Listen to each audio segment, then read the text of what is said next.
आपण या व्हिडिओत बघतोय की जंतूंनी संसर्ग झालेलं पाणी एका बाजूला आहे आणि त्याच्यावरती आता आईचं दूध आपण टाकल्यावरती काय होतं. तुम्ही जर बघितलं तर जंतू संसर्ग असलेल्या गोष्टीमध्ये जेव्हा आईचं दूध मिसळलं जातं तेव्हा आईच्या दुधामधून त्या जंतूंचा नाश करण्याची शक्ती दिसून येते. आम्ही नेहमी सांगतो की कुठल्याही बाळाला त्याच्या आईचं दूध द्या, कारण आपल्याला जरी वाटत असलं की ते दूध म्हणजे दूध आहे, तर ते तसं नाही. आम्ही त्याला म्हणतो की तो एक लाईव्ह टिश्यू आहे, तो एक स्वतंत्र जिवंत अवयव आहे.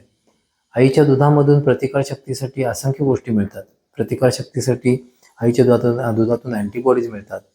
आईच्या दुधामधून प्रतिकारशक्तीसाठी पेशी मिळतात, ज्या पेशी थेट जंतूंवरती हल्ला करतात.